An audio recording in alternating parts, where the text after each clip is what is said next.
nasira, sir? Gawa ko na lang. May kailangan kang gamit? Baka may tulong ako.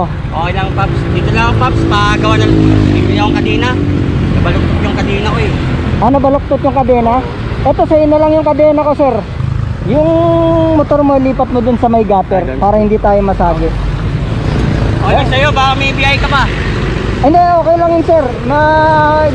Kakabit ko lang yung yung kadena sa motor mo. Ano size yung kadena mo, sir? Hindi ko, yung size yun. Tingnan natin kung anong size. 428. Meron ako nito. Meron ka yan? Okay lang.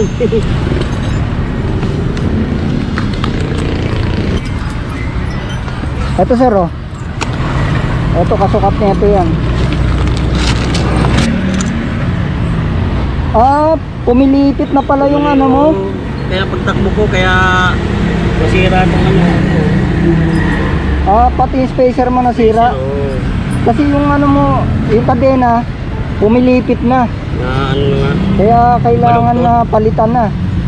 Kaya alisin natin. Alisin natin yung lock.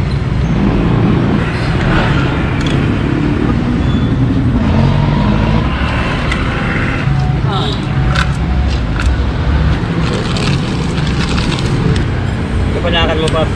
Padaan ka. Pauwi na ako ng Binangonan. Nakita kasi kita diyan, nasa gilid ka ng kalsada, kaya umikot ako. Kasi susukatan natin.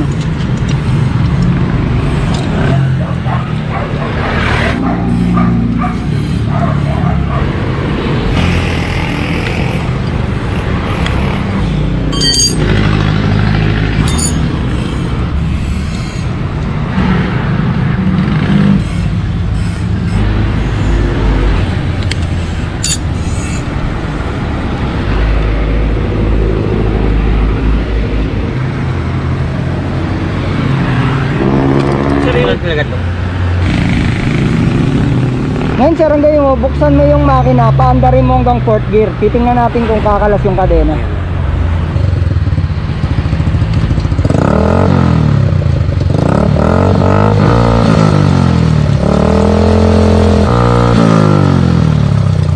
Okay na, sir.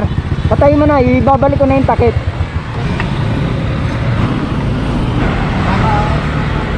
Sir, ganito. I-drive test mo muna para do-double check lang natin. Ikot ka lang ng isa.